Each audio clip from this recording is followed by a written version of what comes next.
What is going on, all-terrain nation? Whether it be two-wheel drive, four-wheel drive, it does not matter what you drive because this is your all-terrain nation, and I'm your host, David Boyd. And tonight we are going crazy because it's like the moment we've all been waiting for so long. Luke, it's been almost a year in the making, man, that me and you've been talking about this, like just nonstop emailing each other.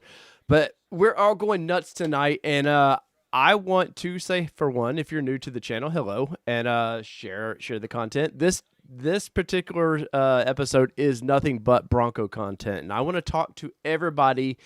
Maybe if you've gotten your email, if you haven't, if you don't understand why you might not have gotten that email, join in the conversation tonight. There's a comment box over there. Join in, and let's have some fun. But first, let me introduce somebody special. They've been with me for a really, really long time. We've been partners in a lot of things, and it is Luke Panko. What is going on, Luke Panko? Hey, Dave. How are you doing? Oh, I'm doing great, man. Hopefully you guys can hear everything all right, by the way. So let us know if there's an audio issue. But dogs, just untrained humans. Well, I don't know what that's about. What am I? I'm picking up something. Sorry. Something about untrained humans. I don't know. Anyways, so Luke, like seriously, we've went over this for a lot. Me and you back and forth. I was a two-door guy, and you were like, Dave, don't do a two-door. And for those that don't know, me and Luke have known each other for 11 plus years. I think maybe longer.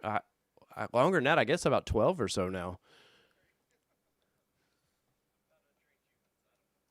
Be the 11th year of our event, and yeah, really it'll be the 10th year. But anyway, yeah, it's 12 years. Unfortunately, fortunately, I don't know. It depends. But you had done your order day one, right, for Bronco? Yeah, kind of. At the time, I was actually working an overnight shift, so I think my order technically went through like day two, the way that everything was, with all the bandwidth issues and everything that were going on with the Ford site. Right. I think my order went through at like 12:03 a.m. or something like that. Right. Because it was kind of a joke that I was even going to get one with my wife, and then she agreed upon it, and I reserved it and kind of called her bluff. So. I kind of know that same feeling. So Kelly can't hear exactly, but so I for 2 days, I guess a day and a half, I'd sat there with mine going, holy cow, that preview was so good. And us coming from, you're a Nissan guy, you've been a Nissan guy in the past, I've been a Nissan guy. We had the Xterra, which was a fun vehicle, but it was never going to be as capable as a Jeep was or any other brand. Like even FJ Cruiser, sort of. I mean, it was kind of close to the FJ Cruiser, but so we've always been the underdog, and seeing this thing launch, I was like, holy cow, man. Like, I can't believe, I mean, I've owned new Fords in the past. This isn't new for me, but I was like, am I really going to go completely Bronco here? Well, right. You and me both, well, from day one with our Xteras, we kind of copied each other with everything, and we built them up about as far as you could without really swapping the engines out. And we put, I don't know, I'm never going to calculate how many dollars we put into those things. And then this Bronco rolls out, and the whole deal was I spent 11 years building this Xterra to go and be this super capable, drive across the country, go anywhere rig. And then Ford just offers something out the box with a warranty that can basically do all the same stuff. Yeah. But it's going to ride 10 times better too.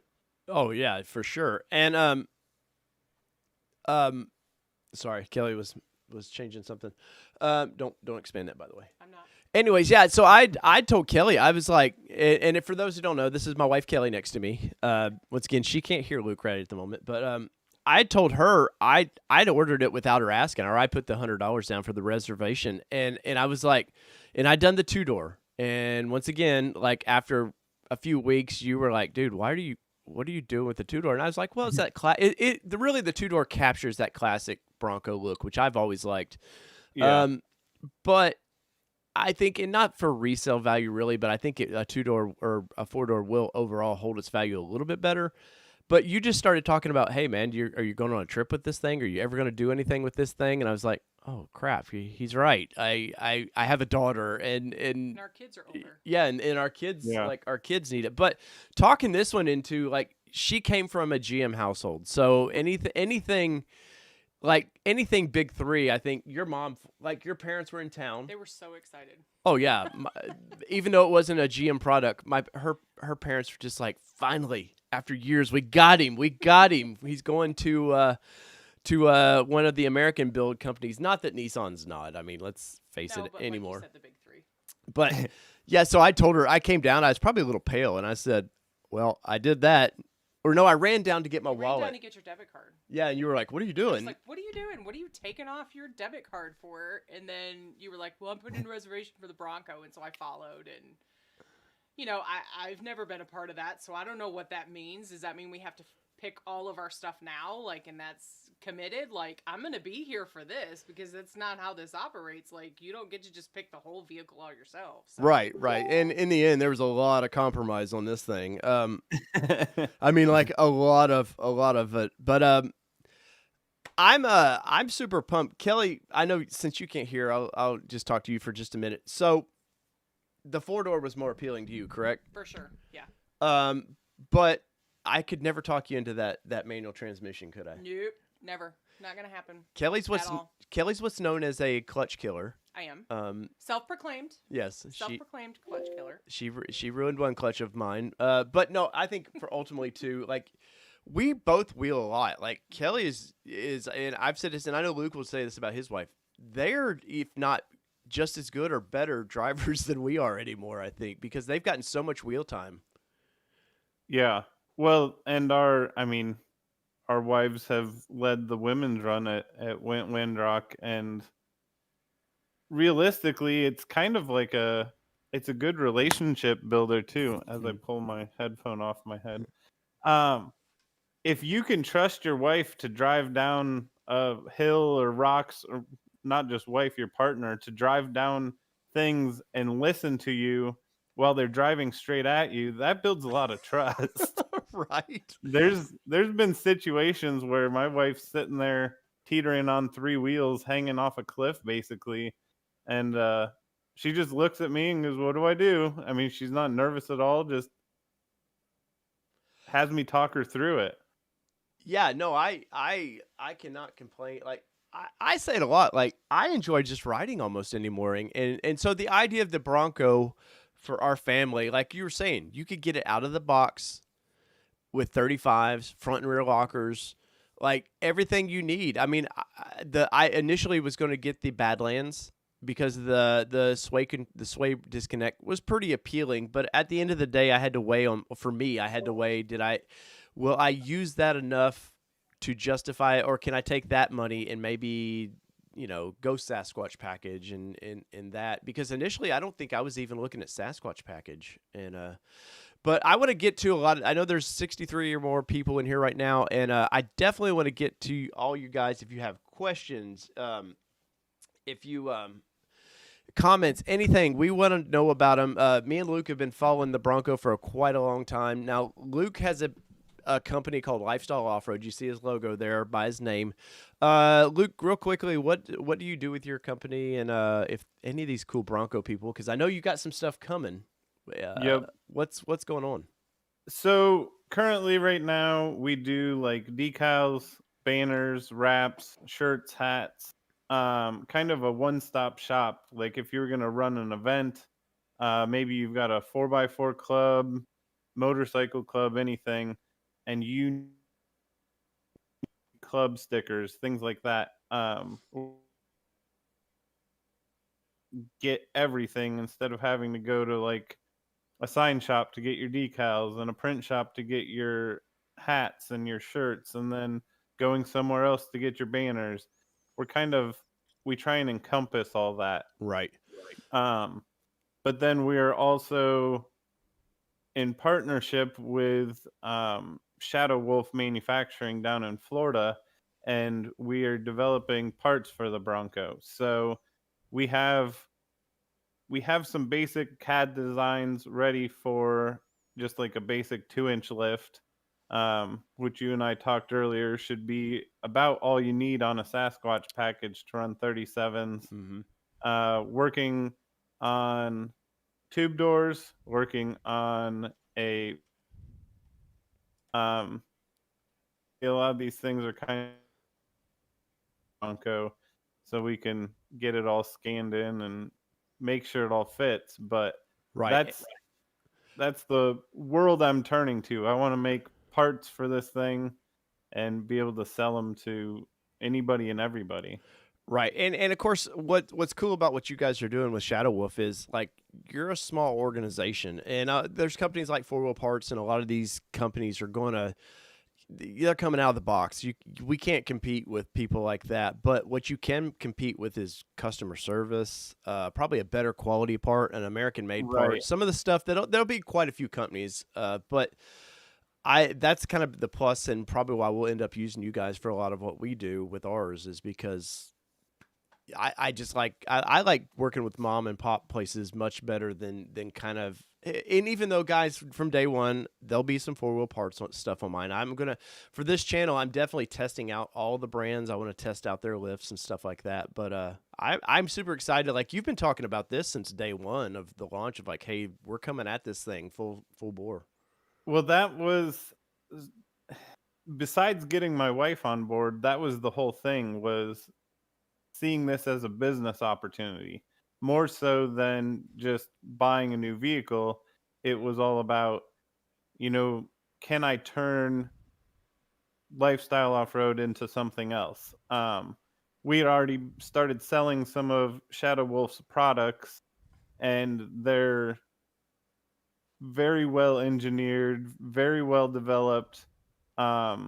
I mean, he tests things for an extreme amount of time before he releases them to the public. Yes. So as soon as I brought up the Bronco to him, he's like, "Hell yeah, let's do it. Let's make stuff." Well, So I liked when he was like, hey, let's solid axle it. And I was yeah, like, that was so.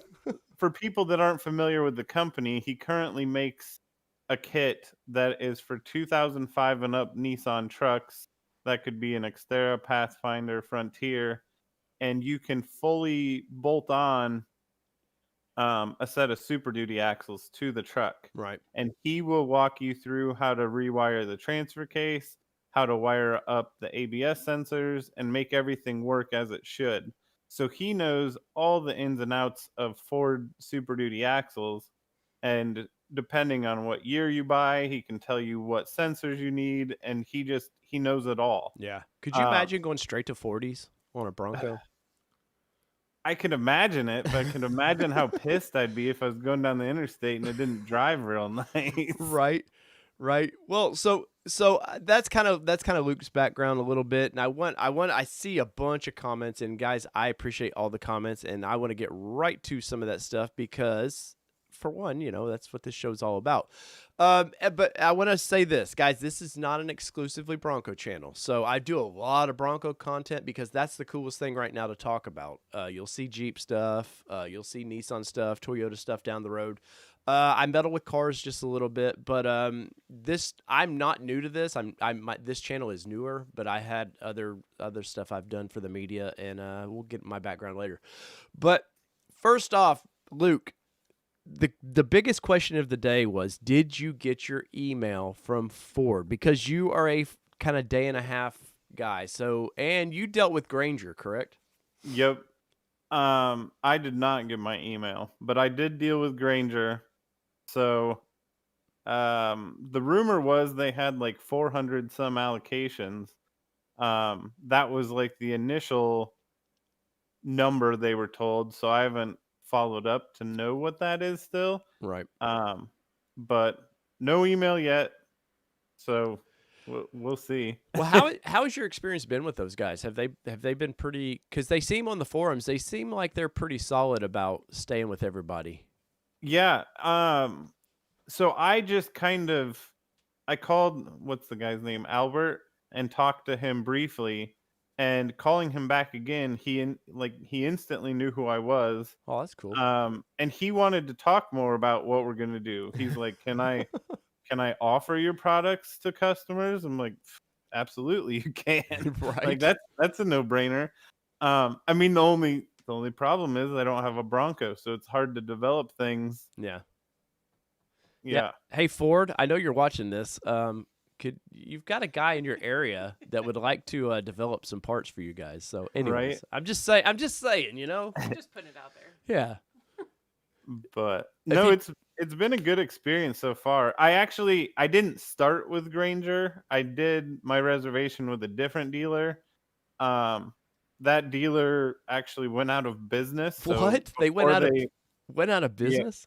well, the dealership got sold out to somebody else. So that seemed like a nightmare to have the dealership transferring names and everything. So I switched to Granger. Um, that was probably last September. Right. So it was pretty quick. Yeah. And I know they were offering you a pretty good deal where I'm paying retail for mine. In the comments, guys, let me know, are you paying retail or any of you paying over retail?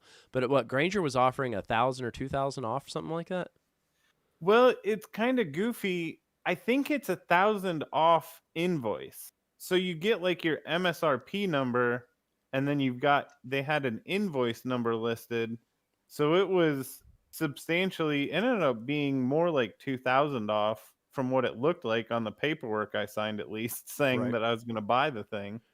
So, yeah, it seems like a really good deal. Right. And I stayed local with mine because for one, I do have a little bit of a working relationship with my local Ford dealer. But yeah, the coolest thing was about this, and I'm sure it happens with all major releases. If you order a C8 Corvette, I'm pretty sure GM's calling you going, "Hey, let me take you to lunch." They're treating you well.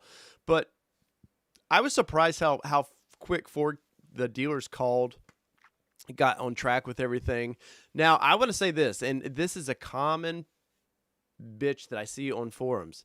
Guys, forums do not, or the dealers do not know everything. Your Bronco order, how it's super important to you and me, is way down their bucket list of things that of importance right now. They got customers there. A lot of them are cold calling people, like, especially right now, they're having tough time even getting cars to sell, new or used. Like, Yeah. I hate to say it, till your order comes across their desk of getting ready to ship. I found most dealers just, they're not into it like we are, Luke. Right. Right. Looking at some of these comments too, I'm actually pretty local to Granger. It's only about 30 minutes away. Some of these people are just commenting about wanting to stay local. Oh, I went from a dealership that was 20 minutes away to a dealership that was 30 minutes away. So nice, nice. Granger is close to me. And I want to. Oh, sorry to interrupt. I want to say thank you to Pickup Truck and SUV Talk for that $20 donation there, and we appreciate that, Tim and Heather, and it just helps us keep our goal here of doing this full time, guys. So I do appreciate that, and I can't say enough about it. That's a big number. Thank you, sir. Sorry to interrupt you there, Luke. No, that's okay. That's all I was gonna say. That's all you had. But so I didn't mind paying retail because a lot of it was a concern of mine of, hey, they're going to mark these things up, and I know initially there was a lot of concern of like, hey, dealers are going to not mark these things up $5,000 to $10,000. And I have to say Ford did the right thing of sending out emails to dealers saying, if we catch you marking these things up, there's going to be ramifications. Like, we're not playing around with this thing. And I want to say that was awesome of Ford to do that. Now, I've heard some dealers are saying, F it, I don't care. We're still marking them up a little bit. But Right. What's up, Josh Wilson from Tennessee, Middle Tennessee guy here. So, but I was a little jealous that you got 2K off. But at the end of the day, some of those dealerships, and we're going to get into this right now because I've seen this. We all got into reservation numbers. We all thought, oh, it's the most important thing. That has to be reservation, your order, that's your place in line, right? Like, there's nothing more important than that. Oh, I'm a day one, I'm a day two. Like, people were proud of that, as they should have been. But I kept watching, and in knowing how this works, and I was like, guys, the hype is real on this thing, but don't let that overtake the actual idea that companies like Granger or some of the other dealerships that were taking in all these orders, you're saving a lot of money for a reason. There's benefits for them. They get more allocations for retail trucks to sell. Right. And you're going to wait in line a little bit. And I've seen a lot of frustration today by people that were day one. Like, they were like, hey, I was the first 10 minutes order. And I'm seeing some guy from November that ordered in November's getting one, and I've not got the email. Now, February, I saw a girl today say she ordered February. it. She never reserved it. She went into her dealership and placed her order for her truck in February, and she got her email today. wow. So some of this is dealers, depending on how many reservations you took, they got one or two kind of mulligans. Like, they could say, hey, we want this particular person and this particular person ahead of the line. And this always happens. This is not exclusive to Bronco. Guess what? When that GT500 came out, the same thing happened. C8 Corvette. You ever seen all these YouTubers that suddenly had C8 Corvettes before me or you could go buy one? There's reasons for this. Now, I said this in the last stream, Luke, and I'm curious what your take is on this. Obviously, the press is going to get some of these. Ford has to. People want to review them. We know that there's VIP people who are going to get ahead of everybody because it's just how that world goes around. And YouTubers. Now, out of all these, I only see maybe 100 to 200 of the first Broncos going that direction. And what is your opinion of some of these YouTubers getting Broncos before you? Because there's one particular Emmy Hart. I can't think of her name. I know who you're talking about. Big C8 girl. She basically got on a video of about 2 months ago and said, hey, I just put in a Bronco order. And then she's looking in the camera, Ford, and she gives the little cry eyes like, please let me, come on, somebody from Ford watching. Now that pisses me off, but normal, I understand the YouTube game, guys. I've been in YouTube for quite a while. I understand if you've got 1 million subs, it only makes sense, right? Right. They're just going to, well, plus YouTube, Google, they're going to see that you drop a Bronco video, you have a 1 million subscribers, and that's instantly going to pull the Ford commercials to that channel. So they're just going to get more and more advertising off of simply pushing that order up the ladder a little bit. Yep. I am curious about some of these late orders, though. Like you and me, when we ordered ours, they were not just, oh, I just want a Badlands, just make me a stock level trim truck. Yeah. You and me did the bigger motors. We did hard tops. We did all that what stuff. they call the 6 deadly sins. Yes. So a lot of these other people, maybe they had a dealership that only had 3 allocations. One was still open and they just wanted a basic trim. They didn't want any bells and whistles on top of it. Right. So that would make more sense too, as to why they get pushed up the line versus you and me are sitting here checking our phones or computers going all day. Yeah. All day, man. Because I texted you and called you today and was like, hey man, because I knew you were ahead of me in the situation. I was like, did you get your email? And you're like, no. And I know you checked a couple times, and I've all day been like, I even got on my Ford account and like, hey, maybe it went to my spam box or something. And then but I text him too. I've got Kelly. Memes. Kelly texted me too, and you guys here that are familiar with the channel, I've been living Bronco for quite a while in this channel, so I'm deep into this. Not worrying about it, but like, you know, as a family are very invested in our Bronco. But this one here, now that we're getting even closer. Because, you know, she knows I with my unfortunate full-time job right now, I have a company vehicle. So the Bronco is going to sit at the house for quite a while. And she's like, yeah, when do I get my Bronco here? Well, and I'm going to Michigan in August for a wedding, and I told him I was taking the Bronco to Michigan with me. Yeah, and I was like, we're probably not going to have that Bronco by then. We're hoping. Right. We're hopeful.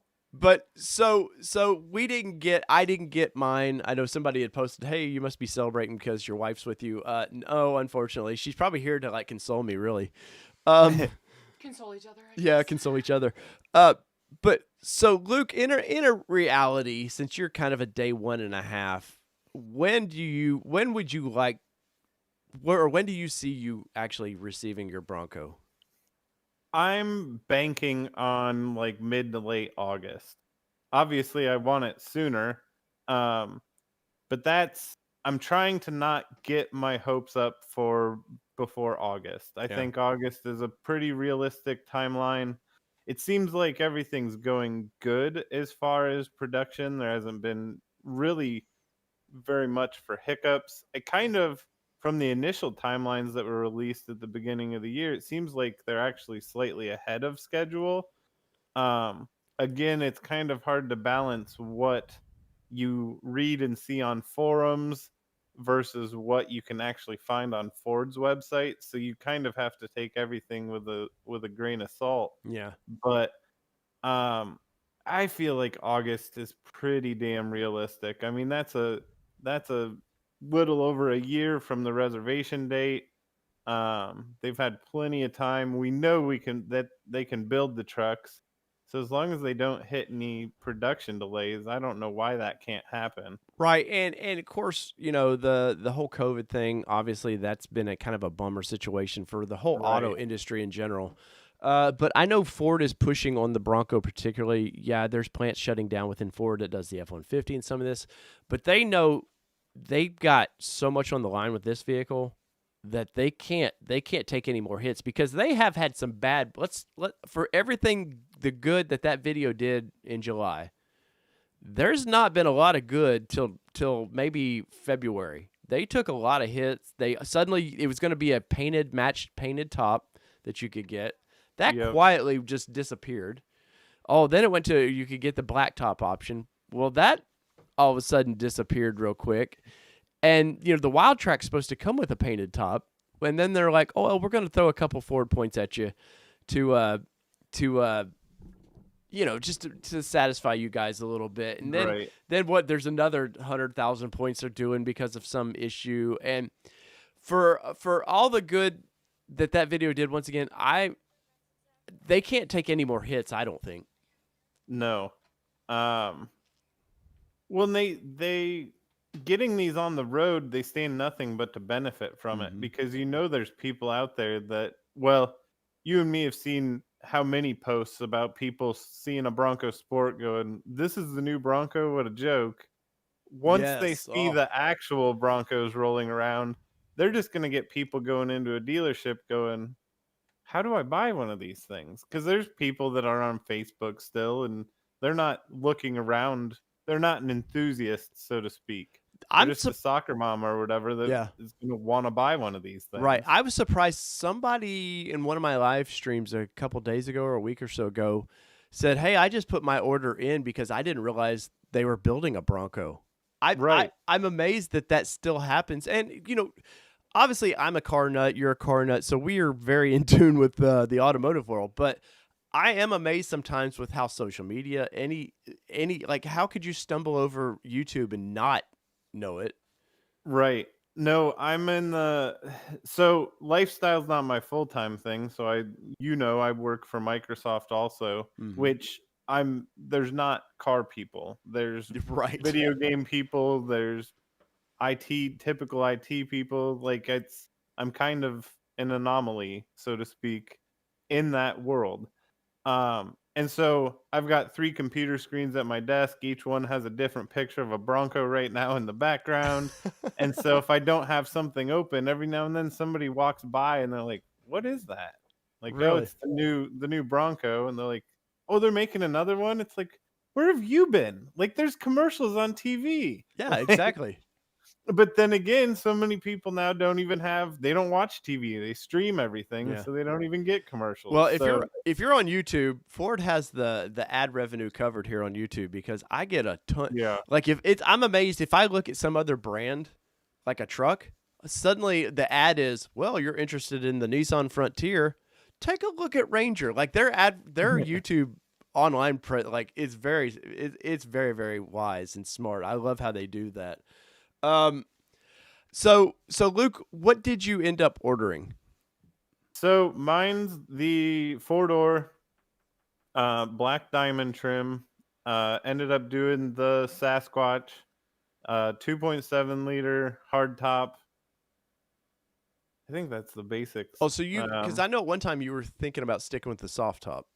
I was thinking about it, but being in the Midwest in the winter, I've seen those Jeeps in the winter. They get the plastic windows get frozen. You try and get the ice off, and they're ruined. Yeah. But I'm super glad I didn't do that, because the one thing that I've seen that I absolutely think is terrible is to get into the rear hatch with that soft top. You actually have to pop it up. There's no way to open that rear window. Right. So That- I would have not been happy with that. That I didn't even think about that. Like you get ice or it's frozen over, and suddenly that's an issue. Now we've seen Yeah. Ford, we've seen them out in Michigan running around, kind of frozen, but not the real frozen that you can get. Yeah. I mean, there was a couple days this winter where we got 10 inches of snow while I was at work, and it was negative 20 degrees, and it's like, a hard top just seems like it'd be a little more pleasant than jumping in a truck with a rag over your head. Right. Hoping that it's all good. Yeah, the only soft part of the top I want is I want one of the beamy tops for mine. Yeah. And but what color did you end up going with? It's white. Okay. So, Now there's a reason like you didn't want fancy colors, and it's because of your business, right? Yep. So I actually pretty much finalized my wrap design. Today I have my color scheme, which I'm not telling anybody. What? There's only 111 people in here right now. They won't tell anybody. What's funny is you have to know what the vinyl I'm going to use looks like in person, because when you see like the sketches, it doesn't look right. Right. But I've always been pretty good at visualizing everything. So I've got all my color chips out, and I'm like, this will work, this will work, this will work. But I was able to actually get it finalized today, and it will. I mean, my Xterra got wrapped 4 or 5 times. I think four times, which isn't real often, but it's expensive and it takes a lot of time, even when you're the one doing it. So, the Bronco's white just because that's an easy color to accent. Everything goes with white. So I've figured out my initial wrap design. It'll probably stay on for about a year. I'll rip it off and do it again. And I liked the cactus gray. You and me talked about that earlier. She didn't like cactus gray at all. Oh. It's too throwback for her. It's too 60s for her. Because it's gonna wear out. To me, it's gonna be cool, and that was the same with Area 51. Yeah, she wanted Area 51 I really bad. wanted Area 51 until I saw it in person on a Bronco Sport, and then I was like, it's great for a minute, but then I feel like in 6 months I'm gonna wish I hadn't gotten Cactus Gray. And I think that's how the orange is gonna be too. Or Area 51. Yeah, I kind of do too. I think that they're really great colors, but for me, I look at everything of how am I going to put my logo on it? How am I going to advertise on it? What colors go with this? And I almost actually went with black. I've had enough black cars to know that taking one off-roading in the woods is just a terrible idea. No, I've followed you in a black vehicle, and if you ever get a chance to off-road with Luke, expect a lot of pinstripes. You followed me in two black vehicles, actually, and then I wrapped one of them gray. Yeah, our Xterra we just sold. Just send it. Is there anything, as a guy that does wrapping, for a living, is there anything about this thing that when you see this, you're like, oh, damn, that's going to be a little tough? Because it's a pretty basic, but there are a couple little areas that I think will be a pain. The worst thing, it's actually going to be pretty easy, I think, because the side is so flat, you don't have to mess with the mirrors. Mm-hmm. You've got the door handles. The hardest thing is going to be wrapping like the rear hatch with those hinges, because they're not small by any means. Now you've got the tire that's sitting back there to cover up a lot of the area, so it's not like a ton of the hatch is really, or tailgate, whatever you want to call it, is really exposed. But I think for the most part, it's not going to cost a ton, because the despite what a lot of people are saying, that mick top is not going to be kind to vinyl. No. I've seen a few people say that, oh, I'll just wrap it. You're going to have a real hard time getting that to last very long. Yeah. The So when you're corners, looking at, corners will get dust under them, and it'll start peeling yep, up real quick. or moisture will build up or Yeah. whatever.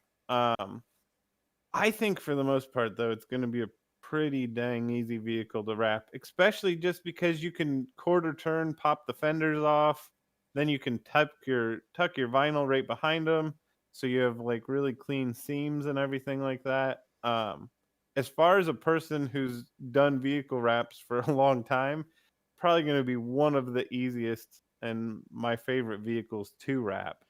Well, I definitely suggest to everybody to at least get the vinyl the protection film on. And I know Ford's offering it on the front of their vehicles, but I would do the whole thing, man. There's no part of your truck when you're off-roading. You know, I know they've got that what they're thinking, well, it's just the front of it, so it's kind of an trail armor for it. It at no everything the part that you never think will get scratched, you'll look around and it'll be scratched. And you know, speaking of that, I've noticed on a lot of the pre-production stuff, if you look at the sport bars or whatever they're calling them, I see a lot of nicks on those things where they're taking those tops on and off, on and off. So I would definitely suggest wrapping those bars if you can. Well, yeah, you and me talked about that too, because it's something I didn't even notice at first. That the bars are always the body color, and I get it; it makes sense. It's easier just to spray it all one color, but mine will more than likely get wrapped black immediately. One, I think it'll look nice to have the roll bars, the roof rack, not the roof rack, the roll bars black, Right. for some contrast, but also just for protection. Right. I mean, the hardtop roof has to contact them in some way, shape, or form. Oh yeah. Well, I mean, I know from my Jeeps that I've had in the past, it'll mount to the side of the body, and it will. But those tops will shift slightly. Don't think it's Right. just completely solid. But let's get into this just a little bit. So I have a question. Oh, I'm before sorry. you jump. Kelly has a question. So I want you all to put in the chat, because our dealership told us that they couldn't give us our number in line. Oh, that's so I would like to know how many of you were able to get that answer out of your dealership as to where you stand in the line. Obviously, we know the number doesn't necessarily matter because we know the different features and things like that. But I'm curious how many of you were able to actually get the number out of your dealership. There you go. Kelly's watching the chats very anxiously on that, because I was given a number today of like 040 something. And I was like, he goes, I don't know what it means. And I'm like, I don't know what that means either. Are we also a 19 dealership? Or are we... I'm not sure. I've not seen any of that paperwork. Nor do some of it is I read all these comments and people, and I can get too hyped with them. So I have to kind of pull myself back as a journalist a little bit. I have to go, let's go look at the C8 Corvette for a while, because and that's why you see some of the build and price videos that I do on this channel, is because sometimes I got to refocus myself away from this truck so much. But I want to get into sorry, Kelly, are you looking at a question there? I am, because you usually go top Oh, down. well, go ahead. It just says, has anyone actually received the email? I don't see anybody in the chat that has, but if you have, please definitely comment that you've received your email or not. Yeah, if you are, I definitely wanna have a little one-on-one with you. You know, the best way to get my attention is a super chat. I'm playing. But I want to get into this real quick while we're looking for some of these comments, Luke. And we're going to Bronco. First off, I want to say thank you to Bronco Nation. They passed this link out, and I'm going to show some stuff from them. But right now, the first people I started seeing talking about this, well, maybe let me. Sorry, a little editing process here. Some of the first people I seen mentioning they had gotten their emails was on Bronco 6G, and Bronco 6G's been fairly friendly with the channel. They're not always as friendly as I'd like, but that's okay. That's their deal. So, oh, You lost I lost Luke there. Hold on just a second, everybody. I'm a one-man operation here trying to fix something. But let me transition Luke back on there, and then I'll fix this. But that was where I started when I emailed you, Luke, today. That's where I started seeing people going, "Hey, I got my my email. I got my email," and I was like, "Okay, that's pretty freaking awesome." I want to. That's what sparked me to get a hold of you, Luke. And here we go. There we go. So if you don't know, if you're curious about it, this is what's going to be in the confirmation. And so I've not out of rudeness, but I've taken the person's name off in the forum in case they don't want their name here on all over the interwebs. But so this particular person, this is what they got, and we're all jealous of right now. So see this email and be very jealous, but knowing yours is coming, and I'm going to get to when they're coming. But sorry. You were still showing their name. Oh, did I? Yeah. Anyways, they've They marked put it out. on a forum. Yeah, they put that on the form. So first off, I've talked about this a lot. It was going to be like ordering a pizza, Luke. Like I like how they've done this. I think it's very smart and it probably keeps people from pestering dealers like crazy. Of like, okay, Yeah. number one, order confirmed. If you've got an order now, you've probably got this order confirmed. If you're a 21 model, now it's scheduled for production, and I can't wait to see that, but I really can't see where it says built. And I Right. love how this, and it's going to say shipped. And your dealer at all these points, I think the dealership should be contacting you. But at the same point, this is a great way that you don't have to wear your dealer out about it. Right. No, I agree. I used to have a job that actually provided me company cars, and they were always Fords. So I'm actually pretty familiar with this part of the process. Um, I think I've ordered 3, and you got to actually order the vehicle, and then you would watch this whole thing. I mean, this has been working. Ford's been doing this since I started doing it in 2008. So Right. it's not new to them. What's funny though is these first 2 steps are what takes forever. Mm-hmm. The built and shipped are like instantaneous. It seems like as soon as Really? as soon as it hits built, they're not leaving that around the plant for very long. They're getting it on a truck and they're getting it the hell out of there to the dealer Well, so because I they know want their money for that vehicle. So if you don't know, I worked for Nissan here in Middle Tennessee. I worked at their Smyrna, Tennessee plant. We built the Xterra, the Frontier, the Pathfinders, the lines I worked on. And I know initially what they would do is they would run up. We would build about 400 trucks a day. The plant was it was capable of doing a lot more of that, but it's Nissan. Sorry, Nissan friends. But they would let it build up for a few weeks. They would build their inventory. Well, I won't say a few weeks, a good week and a half before trucks ever came and took anything away. But I think on this one, it's going to be, they're going to come out of that plant and there's going to be a lot of truckloads of Broncos heading out. Well, I think that's going to be one of the more exciting things is when we start seeing forum posts, Facebook posts, Instagram Mhm. posts of that semi truck that's got 8 Broncos or however many on it Right. going down the highway. That's where people are going to really start freaking out. Well, speaking of that, Luke, here at what is it, Celebration East they call it, or the Bronco event in Townsend, Yeah. Tennessee, they have one of every color coming and every model. Yep. Is gonna be at that event, and I'll be over there that Saturday. I was supposed to do the whole week, and my schedule just didn't work out for it. But I will be over there that Saturday. So, guys, if you're going to that and you see me, say hi. I normally have some swag I would give, but Luke over there has been delaying my swag just a little bit. See, I really brought him on a live stream so I could go, hey guy, where's my stickers and shirts?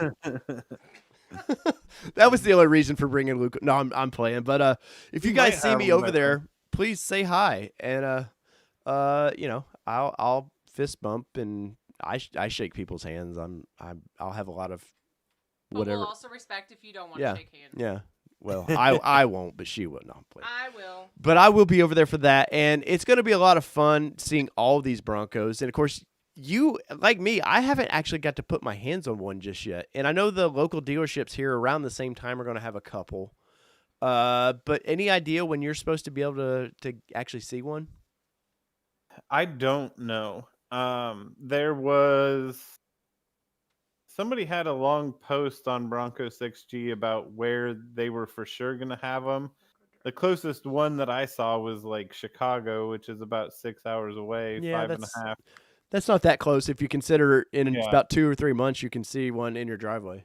Right. So I need to call Granger and just kind of touch base again anyway and say, hey, what do you know that you're not telling me yet? And Well, see if I can get anything out of them. Well, so I got an email from Ford today about this event they're doing over there, and they sent out to the local Tennessee Bronco owners or the potential buyers of a potential chance to drive the Bronco.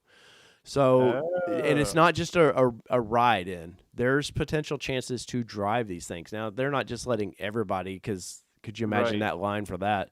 But I've registered for that, and I've got an email about it where you pick your day and stuff. And if you've gotten that email, fill it out, guys. Like even if there's a chance that you can't go ahead and fill it out, man. Because I know for me and for the channel, like that would be big to actually get to drive the thing. And I'm sure Luke, you would be all about that, right? Oh yeah. You might have a hard time getting me out of it though. Um, Right. I just saw a question pop up about the 2.7. Cliff asked it. It There was a lot of people speculating that that might be something that holds you up is ordering that motor, but then there was also a lot of people like doing different graphs and things like that. Mm-hmm. And the 2.7 is vastly more popular than the 2.3. Oh, So I think there was at this, somebody in one of my comments the other day that worked for Ford, the two where they build that engine. He's like, we put out 400 of those every 2 hours. so that's So, not going to be a hang up. oh, and also I want to say to anybody out there, and I'm not crapping on you by any means. I'm just want to make this comment. The way auto manufacturing works, they don't have parts on a bend. Because I seen somebody go, hey, well, what if they run out of parts that day? They just move. No, that's not how it works. It's on time delivery. Everything is. Right. So the mirrors that are on your vehicle were built specifically for that vehicle. Everything about that there's a number on there, and that's why you see all those little barcodes and everything on your vehicles. That is built for your vehicle. They don't. I've got stories at Nissan where we had to find some parts that I'll tell one of these days, but everything. So don't think like, well, it says they're going to build mine this week and they probably will run out of parts, or the 6 deadly sins, which I've seen people comment about that, which I still Yep. think is bullshit. I think that was a way that Ford wanted to slow down the reservations, so they started throwing that out there. But they don't. There's nothing different about them ordering the diff or whatever out of the whatever the normal 4-wheel drive versus a locker. They just order this stuff in masses. Right. So don't think that for any means. And if you think that, I'm not picking on you. I just want to be clear. This is how I've worked in the auto manufacturing world. If they have the order, like when they scheduled your order, they've already ordered those parts. I guarantee you that. Because yeah. at Nissan, what we would do, and we didn't have a special vehicle like the Bronco that everybody wanted. We sold a lot of Frontiers though. But on Friday, they would push out an order that would go through the weekend, and by Monday, those parts start rolling in. And what's really cool was a lot of people don't realize this. Mirrors on a lot of these vehicles, they're made in 2 places in the world, was my understanding. So everybody gets all these parts made in kind of the same company makes all these same parts. But we had a problem where the order didn't get pushed out one time at Nissan, and they literally have an airplane on standby that went to Michigan where they built those and flew in all the mirrors we needed for that day. That's how serious that these places take that. So don't think they run out of parts and yeah, that trust me, there's Goodyear's just waiting to send as many tires that way as they can. And Luke, do you remember when you did the tour with us at the Nissan plant? Do you remember Yep. ever seeing the tires when they mount and balance the tires in 5 seconds? It's the I don't coolest thing remember ever. that part. It's the coolest thing ever. These tires are just rolling down this conveyor belt, and it literally mounts and bounces and airs everything up in 5 seconds per tire. It's really, really cool to see how a lot of this works. But anyways, like Ryan said, their chips shouldn't be an issue. Then I don't. Once again, this is priority one, and Ford has said this. This car or this SUV is priority one for them. So don't think, there's going to be some hiccups in this, Luke. There definitely going to be some hiccups. Oh yeah. Well, there already has been with the whole sound deadening thing and the mic top versus the color top. I mean, there's been a fair share, but I've actually seen articles too. The chip shortage is affecting multiple industries. It's Yeah. not just Ford. It's not just the Bronco. I mean, it's all of Ford vehicles. It's all of Chevy's vehicles. It's Mhm. everywhere. Yeah, that's the problem with all the tech in these things now is all the tech is the problem. Right. I have an uncle who works in, I'm going to say the wrong one. I'm pretty sure it's Freightliner. I think that's what it is. But they're actually having a chip shortage for semi trucks. Wow. Like it's affecting lots of things. So, at this point, I mean, Ford sold enough F-150s. If it comes down to it, they'll just start switching those over to Broncos instead. Da Vinci says someone made a post about ride-alongs at the Super Celebration East on Bronco 6G. Not sure if they were trolling. No, I got the email and it was from Ford. So yeah, if you're going to that and you get the email, respond to it. So all right, so back to the scheduling of the vehicles. So I like it's and Bronco Nation put out this is what it was going to look like.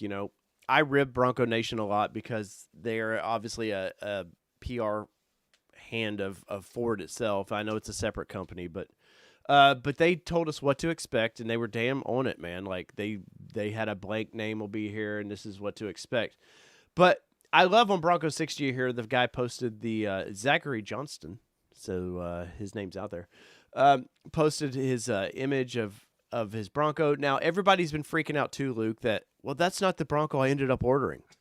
Guys, it's whatever you order or did the reservation from the initial $100 deposit, they don't change anything. So guess what mine's going to be? A 2-door.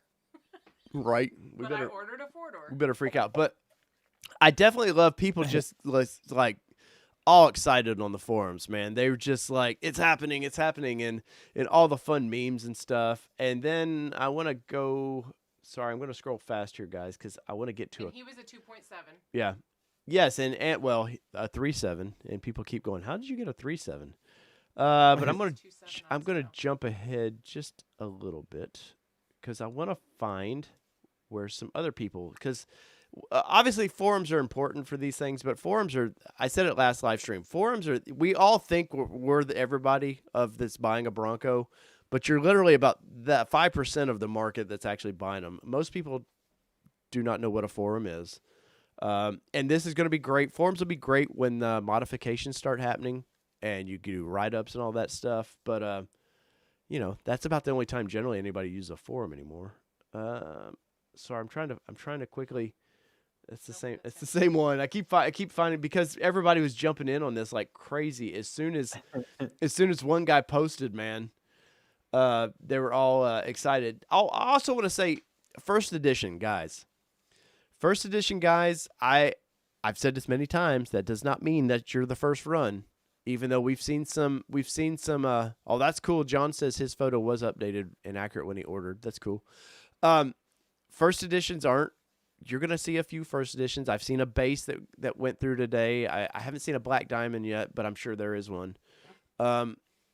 There's been a wide range of Broncos being built, and why Ford I think would want to do that as well.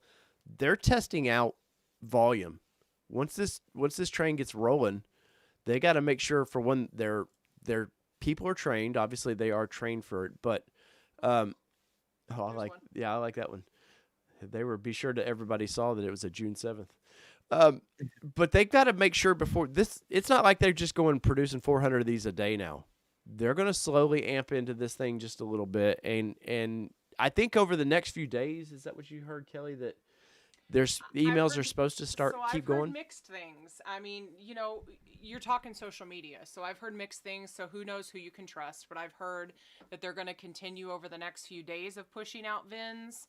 But I've also heard that it's only going to be every Thursday. So somebody joked and said, so Thursday is going to be like Kohler or getting your treats on Christmas. So I know we'll be watching. So I guess it just depends on if somebody gets emails tomorrow. So it's really just depends on who, said what they said. And guys and ladies, please check your junk mail too. Yes. Because Right. I've Going in heard people finding that they actually got in the list by their junk mail. So go to 10.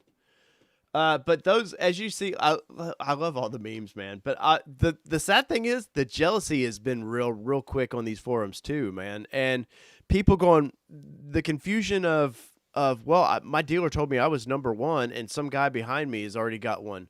For one, that's why we were asking, has your dealership told you your placement? Because I don't hold that to be what dealers say to be true. There's a first edition. Somebody in this thread actually offered or said, "Hey, I'm offering mine for $25,000 over MSRP for my first edition." And they're liable to get it. What's crazy. But June 14th. yeah, so the dates have been, it looks like they're every 7 days is I've what seen they're a May seeing. 31, and I've seen June 7, and I've seen June 14. Okay. That's as high as I've seen. So, and that's when they're scheduled to be built. And obviously, it's probably about 3 weeks later is when they're actually delivered, which would put it in July, Luke. So, you're definitely, it seems like like the August thing for you is probably correct. And you know what's going to happen for me? So, me and Luke put on a So did Nissan Luke get his event. email? I couldn't hear. Okay. So what's going to happen to me is usually, Luke, when do I normally buy a house? About like September, I don't know, 20th. Yeah. Usually if I'm buying a house or something, and I've owned a few since me and Luke have been friends, it always seems to be in September, right when my event that I put on for Nissan goes on. And I guarantee you what's going to happen for me is Ford's going to go, hey, September 20th, your Bronco's going to be here, and I'll be in East Tennessee. You know how fast I'm going to get back to Middle Tennessee? We're 3 hours away. Yeah. Guess what? We'll cut it in half. Yeah, the BMW will be flying down the road that day. But I June 21st. That's a new day. yeah, there's a new date, June 21st on that one. And so I want to go to let me transition real quick. I want to go over to Bronco Nation because they had this meme for me on Bronco Nation just I think it says what everybody was going through today, and it's the skeleton. I'm sure everybody's seen it. The skeleton sitting there at a computer screen, just dead, waiting. It's like any day now, I'm gonna get my email, and it jumps. Sorry, I know this is scrolling fast. I'm trying to get to. Here's the first one I've seen on at 1:17. People were receiving these. 115. Or 1:15. I'm sorry. Well, they 2 minutes later they had it on the forums that, hey, I'm bragging that I got mine, which I do not blame anybody at all. Right. I would be bragging as well. But yeah, I could have done a video. oh yeah, You no, go I live. would have been live like look bitches, I got it. Please No, don't do that again. oh sorry, Kelly says I can't do that impression anymore. But no, I'm that was quick. I did look this morning about 5 times, once an hour. It seemed like are they going through? Or are they not going through? And Yeah, so you can see Yeah. 117 is when he posted, 115 when he screenshotted that. right. But that looks to be a first edition. Yeah, that's a first edition. So, and Brandon was smart enough to cross his name out. Right. He knew he was going to be on the stream today. First edition, June 14th. Yeah. So, and it's a But he 2-door. didn't mark out his VIN enough. Yeah. So Luke, I want to ask you this: does the VIN excite you that they're sending you VINs, or does I know for me, like it doesn't do anything. Like I guess maybe it makes it a little bit legitimate, but I know there's people probably in the stream that are excited about getting their VIN, but for me, I was just I mean, I guess it's nice because it's kind of something official, but it's not. You're still not. Oh, I like that one that's crossed out that you have up on the screen that you can still clearly read every letter. yes. It I don't know. I mean, what am I gonna do with that? It doesn't do anything to me. Who knows if they're even sending out the real VIN? I guess you have to double check it when you get your vehicle. Yeah, I'm gonna say it's the real VIN because they do. That I'd is how say they it would track be everything. too. Yeah. Um, I'm I mean, I, it's cool, but it doesn't.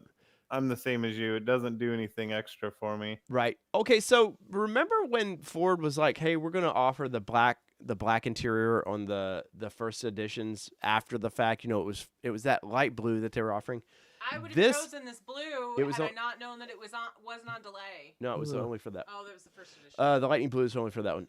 But this one got the black interior, and there's I I know some of the questions people were asking was, hey, it doesn't make sense of, hey, somebody from November, like Kelly said earlier, February got in the list.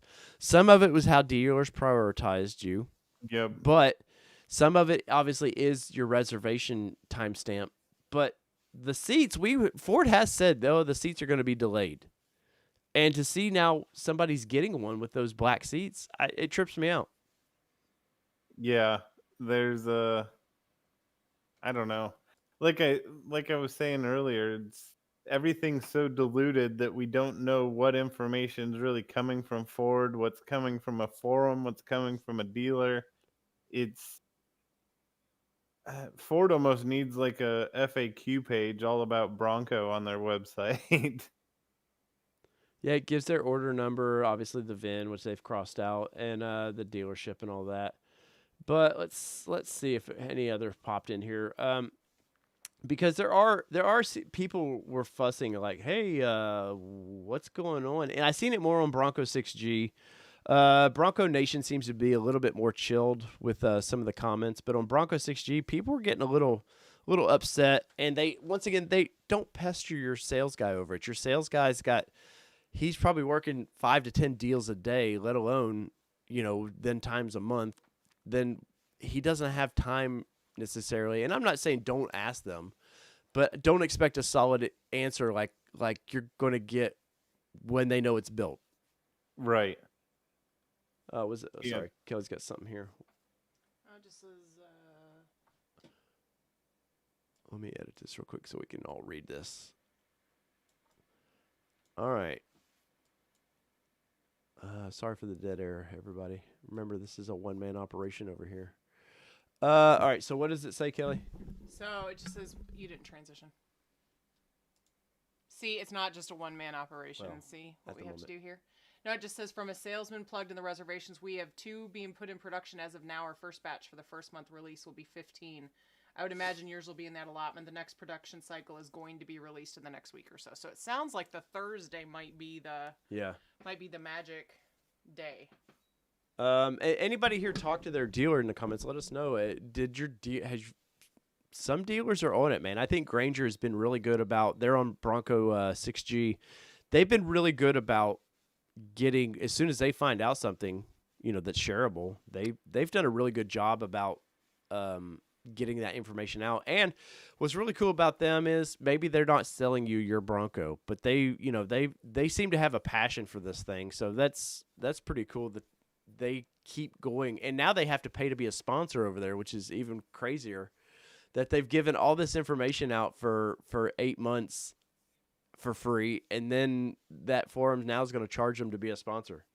Yeah.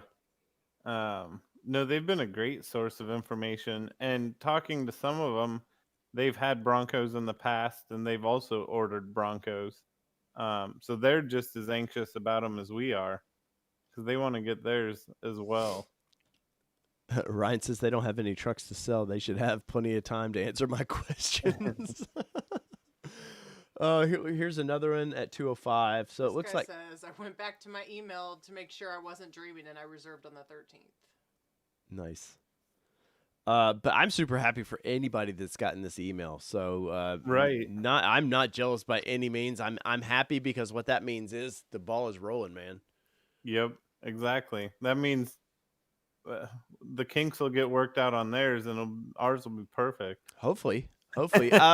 Is there anything about the 22 models that would have interested you? I know we don't know exactly, but Ford's, we got Warthog coming. We've got the Heritage edition coming. They say there's a couple other editions they're doing. Was any of that stuff appealing to you? Not necessarily. I mean, this is already the most expensive vehicle that I've ever purchased. Yeah. Um, well, am about to purchase, I guess I should say. Um, I like the idea of what the Warthog can be, but everything, the way that Ford's making this, it should all just be interchangeable into what we're buying anyway. Um, Plus, with me wanting to build the parts for this, it'll further motivate me to build more products and get more things on the market for it. Right. Well, Um, I've talked to my rep, and I have to give a shout out to Murfreesboro, Ford of Murfreesboro. My buddy over there, Francisco's he's been a champ. I bug him a little bit, but not like I'm telling everybody not to bug him, but we just have a friendly chat that we talk. And he's been a champ for me about all the questions that I'll ask him every once in a while. And who were you working with at Granger again? Albert. Albert, which is the main guy, right? Yep. Oh, Yep.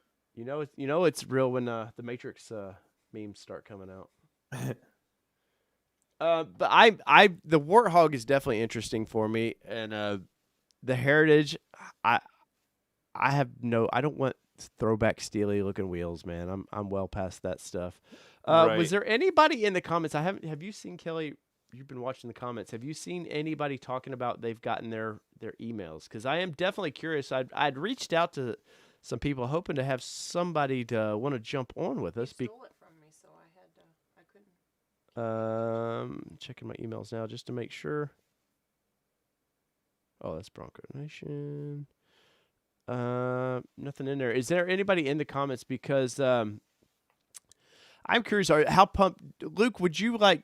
I don't think you'd probably be on here tonight. You'd be like, it'd be hard to sleep. I know that. What, knowing you got your email? Yeah. I mean, knowing Yeah, well, even just some of the YouTube videos, there's been a couple of them, and it's where the Jeep people, everybody knows that Jeep people are Jeep people through and through. Yeah. They think that they're driving the one all be all off-roader. Mm-hmm. But it's the moments in the videos where they get really excited and they're like, wait, this does what? And they ask the same question twice, and they can't shield the fact that they're genuinely excited about how capable and awesome this vehicle is. Well, you were talking about that with the Light Bright video, who I'm not a fan of, but they don't do much for me. You were called me. We were talking today, and you said they seemed excited, right? Yeah, there's a few times where they would be like, well, don't you think a solid axle would be more capable? And I don't remember the guy's name who was driving them, and he just kind of smirked, and he's like, no. And then he'd hit the button for the sway bar release, and then they'd freak out because they could do it while they were actually driving still. Yeah. They didn't have to stop, and which things like that. The Rubicon cannot do. The damn Rubicon has to be on nearly flat ground, it not moving. You can't do it under load to get that disconnect to work. Yep. But even just everybody seems genuinely impressed by the power, which that I've been a huge EcoBoost fan for years now. Yeah.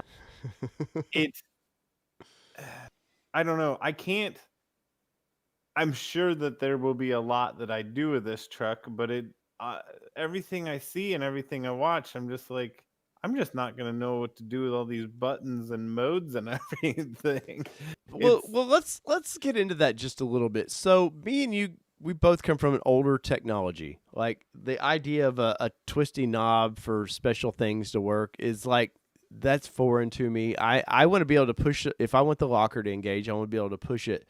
And obviously you can do that on this. You can kind of go manual mode and activate how you want to. Is there any interest in the goat modes for you? So,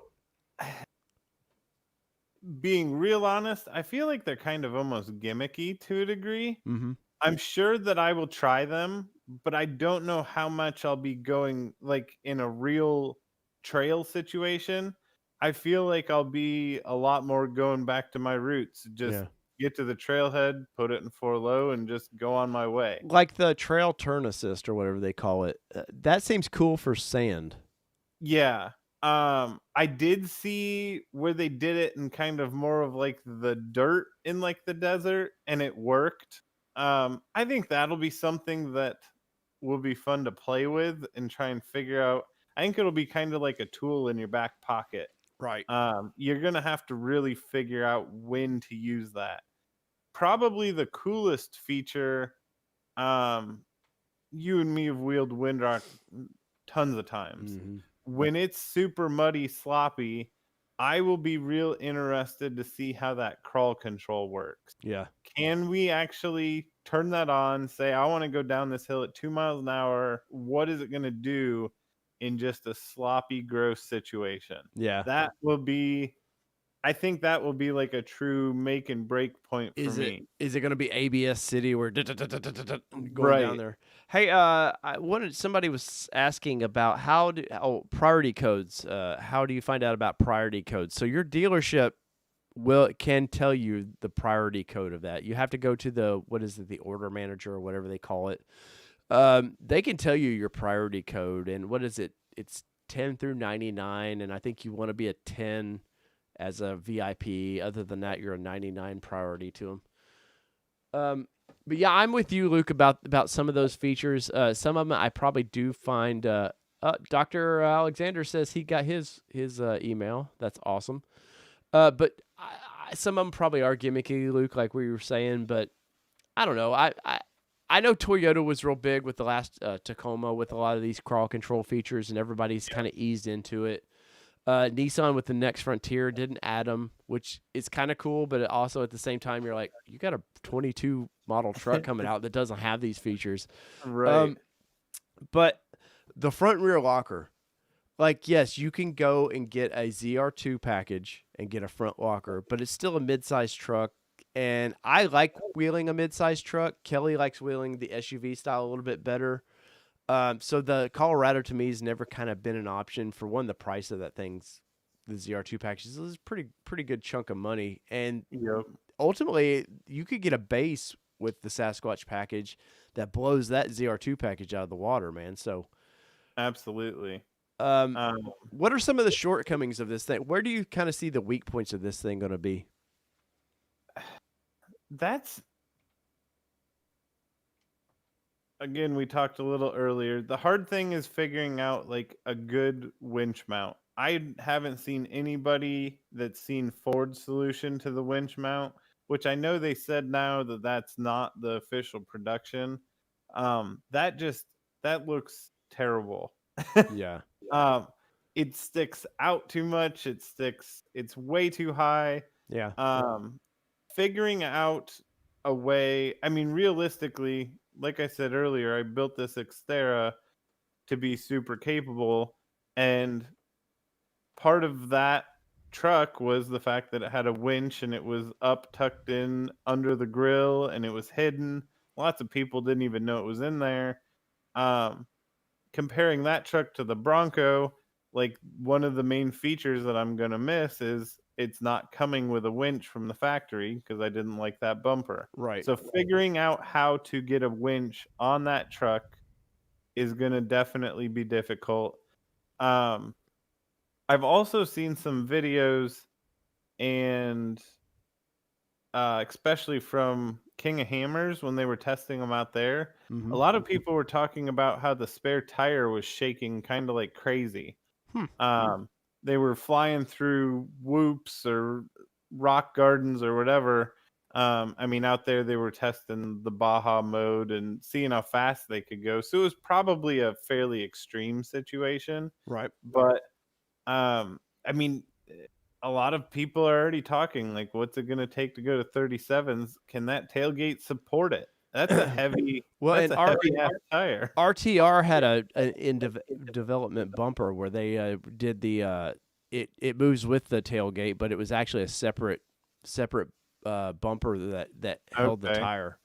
I didn't see that. Yeah, Okay. it's pretty cool. I thought the RTR was the weakest of all the builds, but I did like that rear bumper. And like I will say, four wheel parts. There's a video going around with our buddies over at Terra Crew.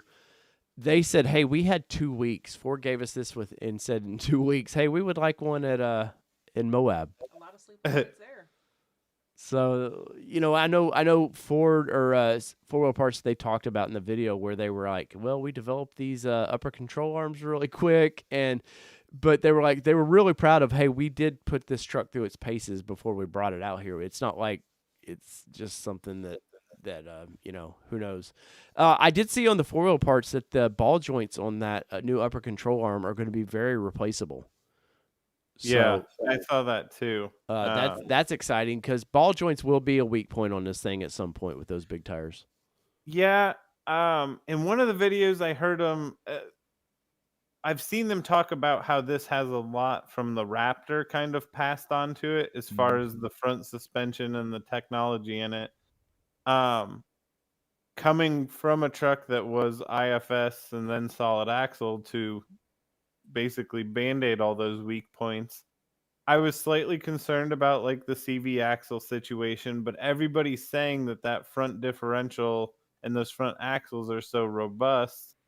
Um, and you and me are also very familiar with what those front differential and rear differentials are because they're actually very similar to what Nissan's offered. Mm-hmm. So it seems like they've ironed out a lot of weak points that have been in those M series Dana axles. Yeah, because those cases are prone to break. If you don't know, they're aluminum. It's an aluminum case, and I know Nissan's had a lot of problems with the cases breaking, and it's because there's so much torque and stress in that case from doing rock crawling and stuff that honestly the Xterra was not made to do. But there's definitely been some cases they would just shatter.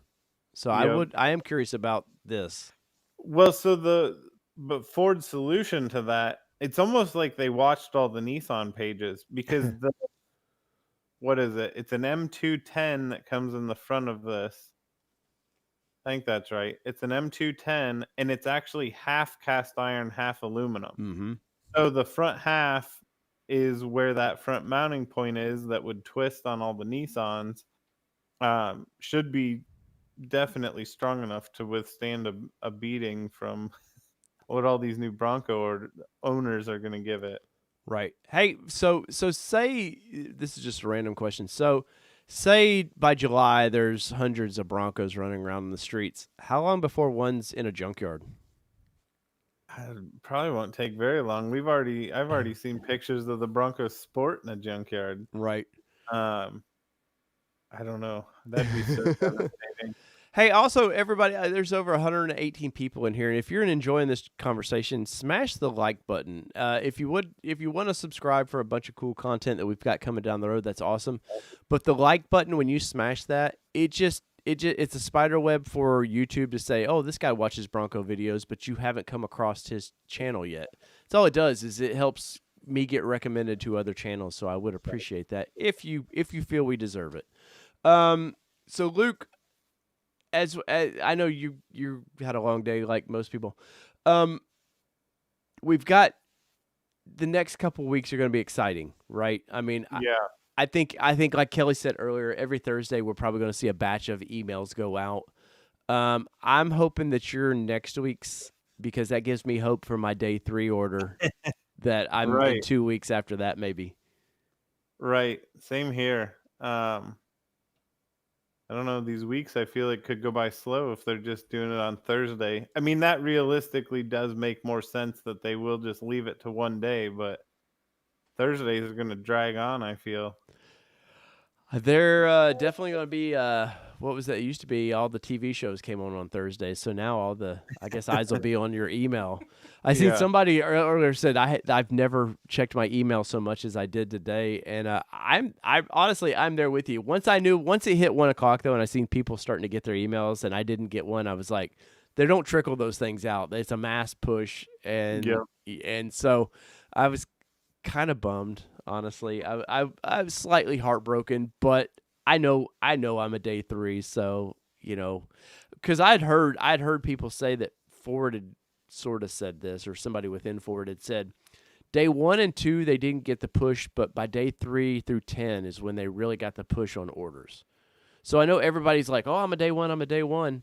Like, they got a bunch of orders, don't get me wrong, but it wasn't until the hype train started kicking in about day 6, really. Yeah. Well, just you and me, I don't think we even had a thought in our mind. We both watched the release because it was, I mean, Bronco, off-road always have gone together. But we weren't watching that video thinking this is our next vehicle. That video helped make us know that this has to be our next video. Yeah, because 'Cause I was heading down the Jeep path, and Yeah. I'll have a Jeep one of these days, but that was going to be my next purchase, Well, and I thought I was gonna have my Xterra forever, so right? And we both ended up selling them faster than we thought we were going to. yeah. But I could definitely see that be true. I don't feel like there was enough build up to that video to have that many people. I know the website went crazy on that first day. Mm-hmm. But that same with like the Tesla Cybertruck. The website went crazy, and it's just because the idea that you can reserve a vehicle for $100 is what it was. It's kind of a gotcha thing. Yeah, yeah, and Um, all these companies now too have learned from Tesla. right. Get a little money, because for one, I know a lot of people that just like, it's $100. If I don't get it back, who cares? Which Yep. I'm too cheap for that. That's $100 can go in some other project vehicle. I'm too cheap for that. But no, I like that. We got you. Yep. We threw the fishing hook out there, and we got, we don't know what we got just yet, but we got you. Yep. Is there anything else coming up that you're kind of excited about in the off-road world? Did that TRX do anything for you? I don't know. Not really. I've seen a few people. I've followed a few people on Instagram actually that have them, and one guy in particular, I've seen him taking it out in fields and legitimately jumping it and beating the piss out of the thing. You talking about the 7 whatever guy that destroyed the one? No, this one hasn't. It's not destroyed. He actually. He knows how to drive then. Yeah. I think his screen name's like Welder Assassin or something like that. Mm-hmm. But he'll clean it up, and it seems like it's a pretty great truck. It just I've entertained the idea of trying to build a full size for four-wheeling, but being in Moab and being in Tennessee and little places in between, it just a full size just does not work for doing trails like you and me do Yeah. trails. Yeah, that's when I have Danny on here, and Danny's SoCal guy, he just doesn't. He's like he loves the Ford Raptor and all that, and I'm like, I love them. Most Yeah. of them I see around here is some contractor using it as a work vehicle, which is Yep. the worst thing ever. Oh, I see plenty of them hauling trailers with four-wheelers or taking their bass boat to the lake, and it's like I wheeled with one in Moab once, and it worked out there. Mm-hmm. And it was perfect. But you would cry if you took that down some of the trails in Tennessee. Oh God, yeah. They would be destroyed. Anthony David asked, can you put 35s on a base without a Sasquatch package? Now, we had talked about this privately earlier, Luke. It's going to need some things, right? Yeah. It's even just you can kind of it's hard to see because they don't show a lot of models that don't have the Sasquatch package. The Sasquatch package actually changes the fenders of the truck a little bit to accommodate those tires. Really? I didn't know that. They actually are. I think they're kind of just like rounded out a little bit. Mm-hmm. I don't think it's the rears so much as the fronts, but I would be worried about that front end though too on 35s.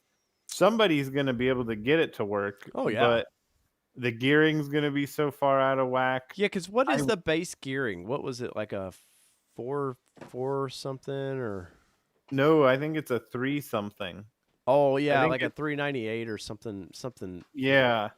And that uh, the front stock differential is like an M190, which is not very big. Hmm. Um, so to get into the proper gear ratios where you can actually work, where the vehicle would drive good with those big tires, companies may actually shy away from making appropriate ring and pinions because that front differential just isn't going to be huge. Right. Which means Um, everything. If you don't understand, for one, gearing in general means everything. And if you've ever had to re-gear something, which me and Luke have, I will not do gearing. Like yeah, it's guys, it's not as simple as you see them in a catalog and you're like, oh, it's just a ring and pinion. How hard could that be?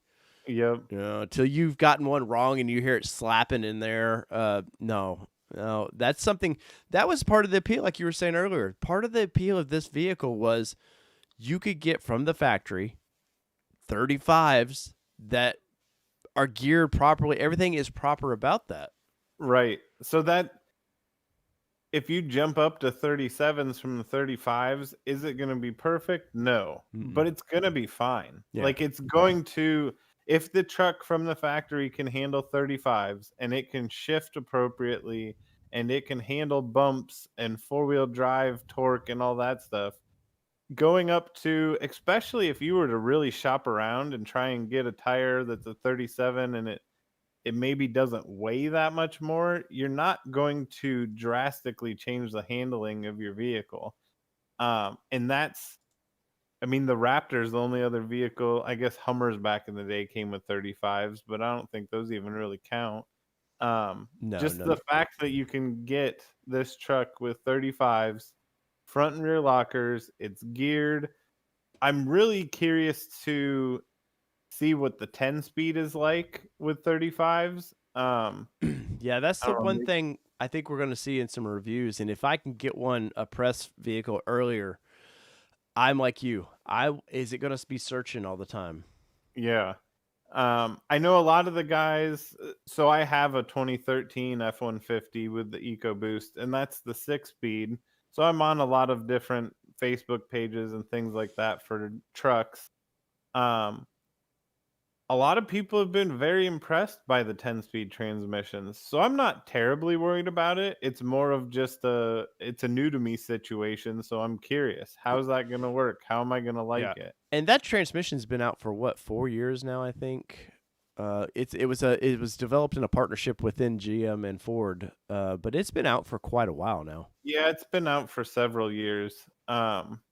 So just the fact that I know so many initial people say always that age old saying of don't buy a first year vehicle. You never know what that drivetrain's going to be. Well, this drivetrain's been in vehicles for quite some Right. time. So Chris D says I saw some Sasquatches and some Badlands without this Sasquatch in Moab. There was definitely some rubbing under the fenders, even with the Sasquatch in 35s. So without a lift, he doesn't think 35s are going to be on that base.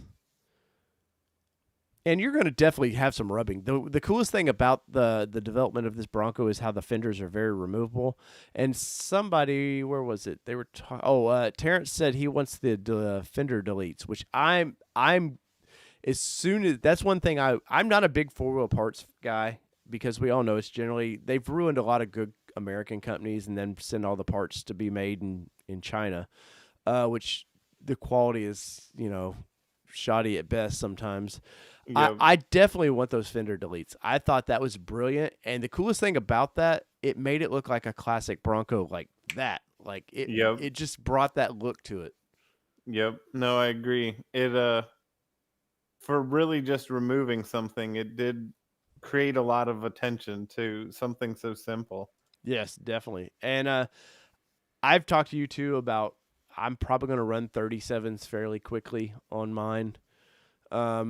Honestly, but I'm buying a Bronco, guys. It's a long-term review thing. I'm not one of these YouTubers that gets one and then 6 months later just dumps it for the next Lamborghini or whatever they want to buy. My plan with the Bronco is if it breaks, I document it. If for whatever quality reasons from the factory it breaks, I'm documenting it. And I've done this with some other vehicles on my Nissan Nation Productions channel, and I just think it's good to it's something that I don't think a lot of people do with them. They, you get a 6 month like TFL, they'll race it against a donkey, or they'll be having pull offs with it, or it'll be and nothing against them. They have their own unique content, but they'll have it racing a 64 or a 66 Bronco. I don't know. They'll do kind of silly things with it, but then they move on to something else. And I really want to document this thing. What is it like to own it? At a minimum 3 years, guys, that I will have this. And when you smash that like button, it helps that 3-year plan, guys. So please smash the like button.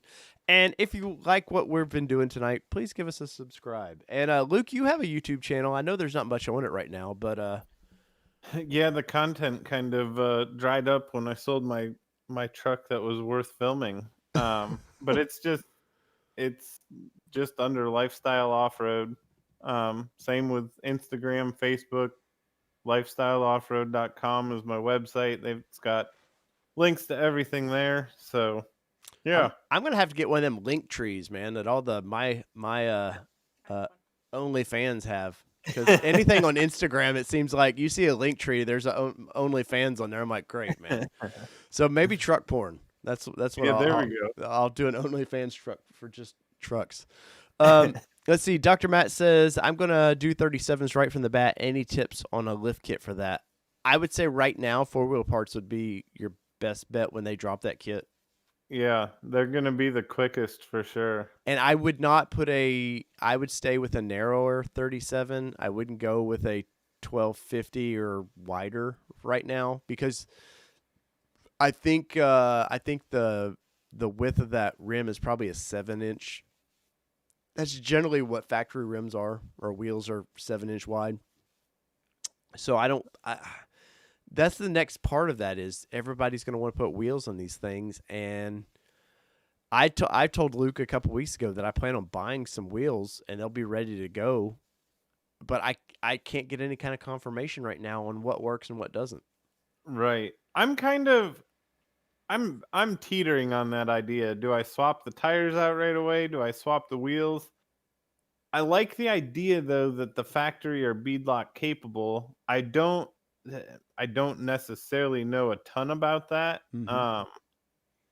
It sounds like you just have to pull out some plugs, and I don't really know. Sounds like it's pretty easy to make them work with the beadlock though. We've got royalty in the house. We've got TV's own Ryan Miller. From what was that little TV show he was on? Truck Night in America. That's right, man. Our buddy Ryan with Truck Night in America is on here. I thought he forgot how to use a computer. Well, he keeps getting banned from things, so who knows? Maybe YouTube still has a little love for TV's own Ryan Miller. But what's up, Ryan Miller? Maybe he's gonna buy a Bronco. Maybe that's why he got off social media. He just want people to know. He's a shit. No, Ryan is a Ford guy, man. Repo Ryan there, he runs a repossession company, and I think all their stuff's Fords. Yeah, I think most of his trucks are. I think he was even riding around in a Taurus. He was. Like doing recon. That's funny. But yeah, so Dr. Matt, I would say at minimum you're going to need a 2-inch lift. Last question for you, Luke, and this one kind of set off the internet a few weeks ago when 4-wheel parts dropped that coil kit, on that red Bronco. People are like, why would you want to downgrade? And I'm like, now we've wheeled I've wheeled since late 90s for my profession. Don't show your age or anything. I don't want to show my age. But that's not a downgrade. I know people are sold on the Hoff system. Guys, that's a fancy name for a cheap extended reservoir coil. Let's not act like that's the best thing Bill's ever made. It's cool that it comes with an extended reservoir coil, but what the 4-wheel parts was showing was a wider the shaft, I think, was a little bigger, which means everything on a coil. I think the amount of cooling area was a lot more than what the current Bronco has, and then the springs are going to be built to handle a front bumper. Right. Um, it's so a lot of the videos I've seen, and again, this is all watching on YouTube. You never know what it's really like unless your butt's in the seat. Um, Everybody seems pretty impressed by what it does, and the one thing that is interesting is the internal dampening that Mm-hmm. comes with those shocks. So it's kind of like an internal bump stop, but it's not at the same time. But Bilstein has been the go-to for, I mean, that's what I've run for years. That's what's on my wife's truck now. That's what was always on my Xterra, and it was good, but you could always do better too. Mm-hmm. They're kind of at the end of the day middle of the road. And sure, this thing is going to be great off the showroom floor, but I definitely think you're going to be able to improve it. Now, you're not going to more than likely be able to just go and grab a coilover straight off the shelf and throw it on there. You're going to have to figure out kind of what this Haas system is doing to be able to compete with it. Right. Uh, but there you'll see the market flooded with ways to improve on. Icon and everybody's going to have something for Oh this. yeah, Icon will. Radflow will come out with stuff quick. I would stay away from Um, Radflow. I'm not a w- Radflow fan. but Anyways. King will have things out there. Oh yeah, if you I want to mean, pay more than the Bronco, if you want to go with King, right? but it's you're definitely cutting edge technology. Yep. You're gonna see a lot come out quickly, but a lot of it too is gonna depend on what you do. Um, Whenever they're really showing how capable the Haas system is, they're out in the desert and they're going through the sand at 60 miles an hour. Mm-hmm. I'm going to do that like maybe once a year at the most. So is that going to really be the best for me when I'm going 2 miles an hour down a mountain in Tennessee? Yeah. It's there's going to be a lot of compromise. Um, but I think it's not going to be the quickest thing to find a solution how to improve it, but it'll be there. Yeah, definitely. Um, any kind of final things for you about emails and all that, man? I know we've got a lot of people on here that were excited about it, and I'm happy to have everybody on here. Um, I don't know. I mean, just know that you and me are going to be searching our emails pretty steadily throughout the day every Thursday for the coming future. Oh God, yeah. And you know what would suck if I got mine before you, knowing you ordered before me. I'll just have to borrow it. That means that you're going to have to make the initial trip to Florida to have yours scanned in for Nestor instead of me. Mine'll be on the trail, man. I ain't got time for scanning parts. I'm on the trail. I know there are some companies like Hefty Fab who I would like to get my Bronco out to and have them start building some stuff. And sliders, I think, are my number one thing.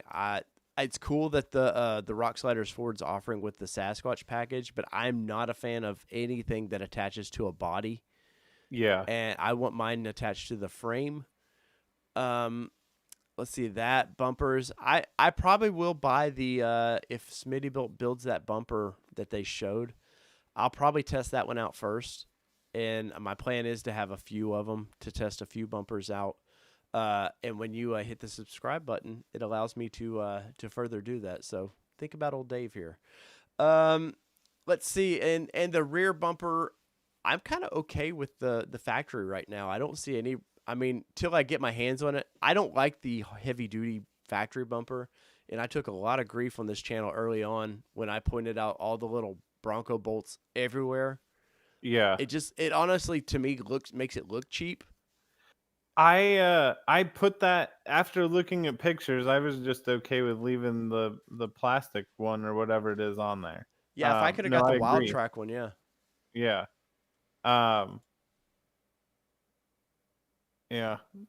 There's a comment about winch mounts. That's going to be one of the first things we work on is making some sort of winch mount. I ordered the new Smittybuilt um XR3 Gen 3 winch today so we can start making measurements and figure out how to get that winch on the truck. Cuz Yeah. literally like my first priority for my personal one is how do I get the winch on there? Right.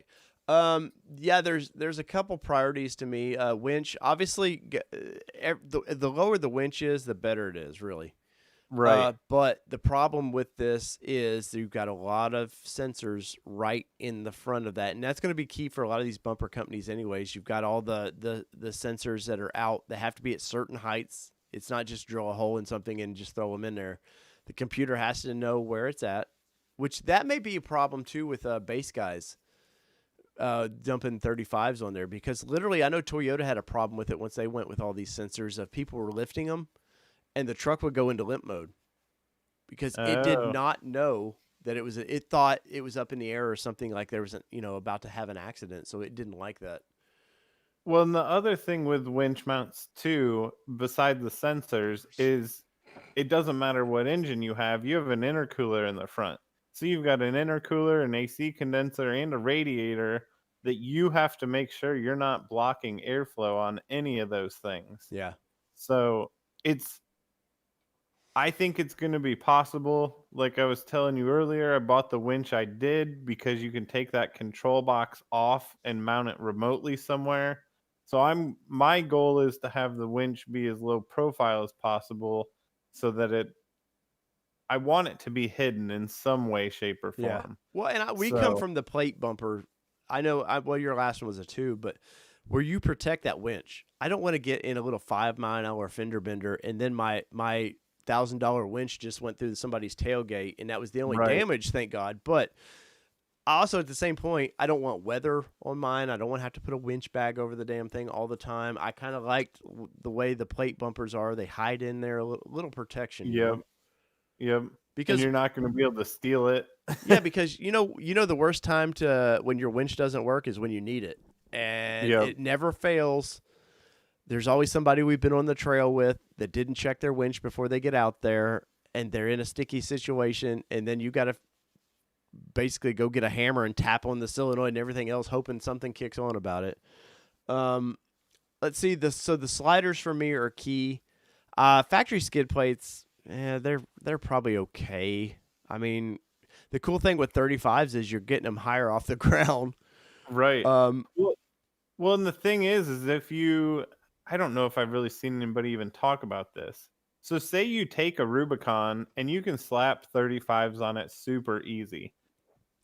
You sit that next to a Sasquatch Bronco, the Bronco is going to have more ground clearance because it's IFS. mhm. I kind of feel a little sacrilegious going back to this after spending so much time and money to make it solid axle, but that's just the truth. Um, when I was 33s in my little Xterra on IFS, I noticed going down the same trail when I was on 35s and solid axle, I would hit things that you wouldn't hit before. I mean, you've got that big axle hanging down there.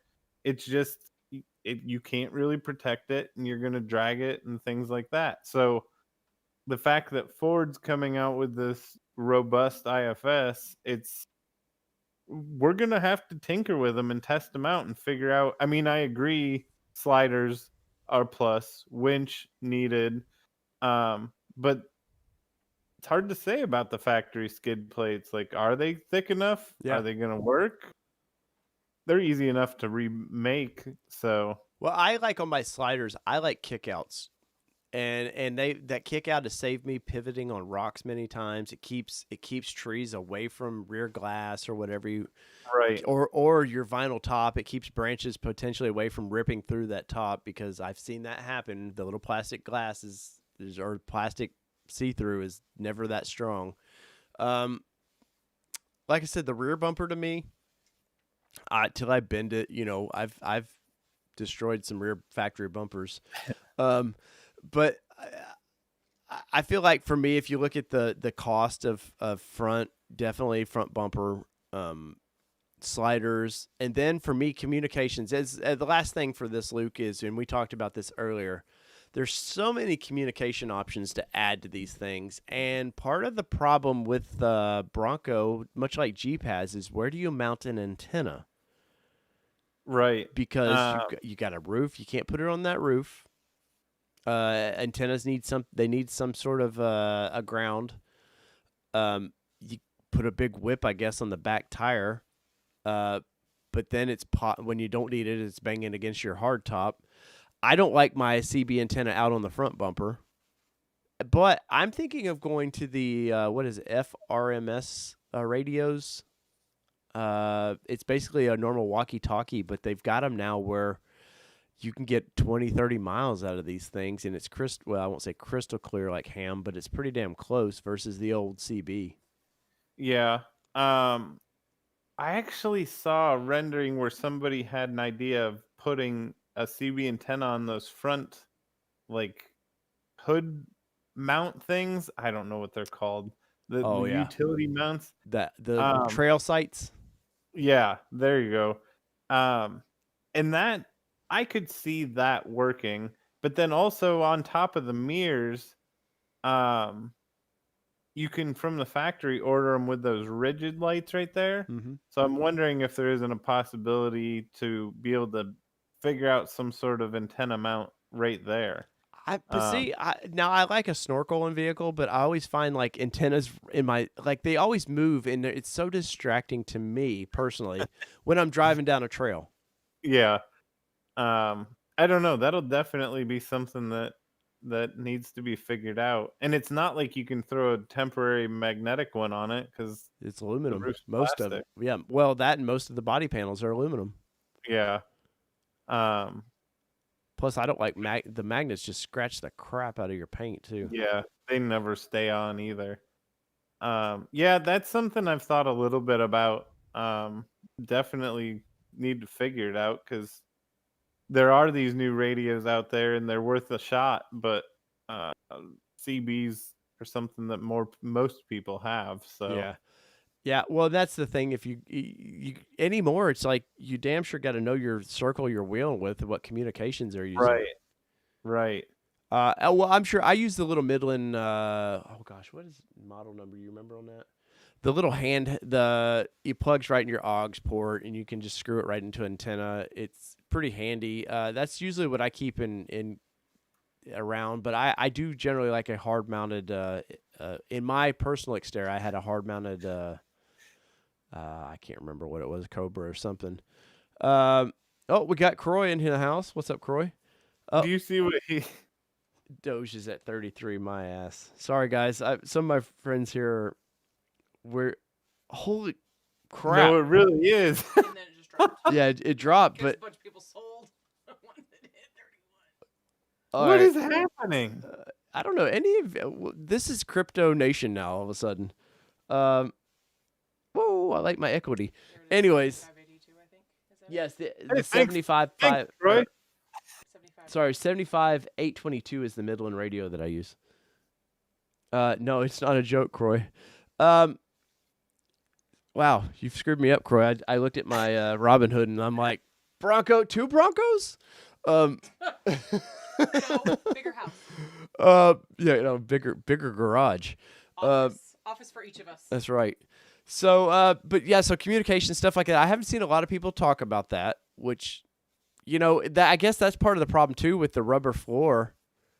The washout floor is, gosh, you got to figure out how to hide all this stuff now. You got, Jeep problems now with removable doors. You can't really, there's no door jamb. Oh, I will say, did you see any of the Ford Performance stuff that they were, Bronco Nation or somebody showed a little bit? They are a door. Most of the Ford Performance stuff, I think, is a joke. I think it's just for people mall crawlers that don't know any better. But they are doing at the door jamb, the little step, the little padding for the kind of step area that I didn't see that. I'm like, oh man, I'm probably gonna have to do that one. Either that or just buy some grip tape and stick it to it. Yeah, well, even on my little white Rogue, I ended up putting black vinyl down just because it gets scraped up. Mm-hmm. Yeah, that might be something worth tacking on for the few extra dollars.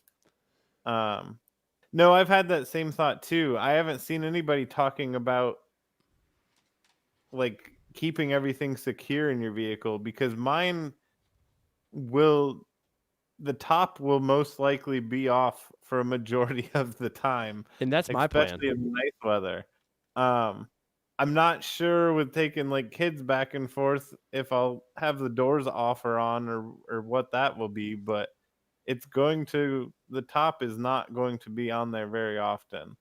And I like to have my vehicles be ready to go. If I want to go four wheeling on Saturday, I don't want to spend 4 hours on Friday night getting it ready. I want it all in the vehicle, just ready to go. Well, did any of those boxes that Smitty built and all these guys were building, any of that appealing to you? And in the comments, any of that appealing to you guys? Now, I don't want a refrigerator. I'm not. We were talking about this earlier. Overland guy versus off-road guy. Like it's getting to be for guys like me and Luke who have been in this thing for a long time. Please don't ever call me an overlander because it's almost like a slur word to me or something now. But I will say some of the storage of the boxes and stuff, some of that is appealing because I need somewhere for jumper cables, just basic stuff that I would keep in my vehicle. And that's the one thing with this vehicle is not a lot of storage places to do. Oh, any shirts? Luke, do I have any shirts? I just commented. Oh, Devin, yeah, I have some early shirts coming. Shipping to him Monday. All right, it's wrote Which down. means I will ship them out probably Yes. by Wednesday. I've ordered a handful, something kind of fun, playful, but nothing solid just yet. But my boy over there at Lifestyle, he's gonna come up with something. I know. Maybe like his Fox Racing. We'll just have ATN instead of Fox and something fun like that. But no, definitely I do have some stuff coming, guys, and I appreciate the interest in that. No, Overlanding, I that's don't. cute. I don't think anything. So I don't want anything in my truck that's very bulky. Mm-hmm. Um, Well, now you're a power tank guy. You say that. Well- You say that, and you got a power tank. yeah, that's like a scuba tank though. It's pretty bulky. But you've seen my truck over the years. You put like the big box in there, you build a shelf, all of a sudden you just fill it full of shit. Yeah. And then you have all this extra weight. And then your truck's doing the Carolina squat suddenly. Exactly. I think Kelly's actually even commented one time about why is your truck leaning? Well, that was the side that my toolbox and all the tools were on. Yeah, you And wore there out was springs. Basically, yeah, there was 300 pounds of parts in there, alternators, wrenches, hammers, all that stuff. And I had way more than I needed. Oh, speaking So of I don't- alternators, Repo Ryan? Oh. the 2.7, I've seen that alternator down at the bottom, man. Yeah. No. That'll be interesting. Sorry, I didn't mean to interrupt your rant there, but you got me on that one. I thought you were talking But about Repo Ryan those- there in his alternator. Oh yeah, Repo Ryan there went through. I think what's the record now, Ryan? 10, 15. Ryan loves mud, by the way. If you've watched Truck Night in America, Ryan has the black Xterra that went all the way to the end and was head to head against what's his name? Stick shift Xterra too. Yeah, but he was It was a Jeep. Really AK's Jeep that was built like Yep. massive, and poor Ryan literally blew up the diffs and still made it halfway through that last challenge. So, anyways, but those boxes to me just take up too much room, and I guess in this it'd be nice for the sense of security, but I just end up throwing way more stuff in there than I need, and then that creates more problems than I want. yeah. At one point, I know Luke had his whole tool chest with him. I thought you were carrying around a snap-on box in the back of that thing. There was a lot. Well, power tools, chainsaw. You always realize how much faith you have in your vehicle to how much tools you put in the vehicle. Yeah, tools and parts. Because Kelly's Xterra, we had very minimal kit in hers, but my Xterra, yeah, I had a 300-piece tool chest in there, and like I was like, oh, I hope it makes it out of my driveway. Yeah. Ryan says he's at 14 alternators. Let's see. Jeez. Will the alternator get wet on crossings on a 2.7 based on where you think it is? It might be. Yeah, where I've seen the 2.7, I don't remember on the 4-cylinder. I want to say the 4-cylinder is kind of low too. The alternator. Looking at both of the motors, I mean, neither of them are high. It's hard to the pictures I've seen of those motors in the engine bay look like a mess because you have all the intercooler piping and stuff like that. Mm-hmm. Um, Which we've got to get having used to turbos, man. Yeah. I mean, luckily I've worked on a few 3.5 liters, but those are in full size. I mean, I had a Ford Flex, so that was a bigger engine bay, and then the F-150 is a big engine bay. This isn't going to be that. I think that you're going to be able to do the basics like spark plugs pretty easily still, Mm-hmm. but it's going to be a little bit of a squeeze. Oh, and no coyote comments, guys. You can't stick a coyote in one. You can with a lot of cutting, but Yeah. that coyote engine is so wide anymore, man. I don't ever. I know a lot of people were disappointed about the V8, but I just don't. I think that 2.7, and knowing that 2.7 has hit 500 horsepower before, Relatively Yeah. easily. Even the 2.3 has hit that much. Really? Now that's with bolting on a different turbo, but I think the 2.7 was too with at 500. yeah, it might have been. These motors are incredibly capable, and you can boost them up pretty good. Maybe not to 500, but you can boost them up pretty good and still have a reliable vehicle at the end of the day. And I believe Ford Performance is going to have a tune for it right away too. Well, that's in one of those catalogs that actually talked about an EcoBoost. They called it like a hop-up kit or something, Mm-hmm. and it didn't have a price or anything on I it, saw but that. it definitely it was like an air filter and Bronco then Bastards or something. I think it's a website. yeah, Yeah. it's there'll be easy ways to make this well north of 300 horsepower. Yeah, and if you anyone here has never ran with a turbo, for one, I will say the manual transmission would be fun, and then have the blow off valves and everything where you can downshift and just that psh, like, can you imagine rolling up to the line with somebody like that and you know, because I've had people with my Juke, they hear the blow off valves and they're like, that thing's a turbo. Yeah. I'm like, yeah. I had a guy that's driving down the interstate go, yeah. "Is that a turbo?" Yeah. Let's see. A couple questions. I know Luke's got to go, so let's see. Ridiculous late. What did you miss, Andy? Oh, You briefly. missed. We talked about reservations.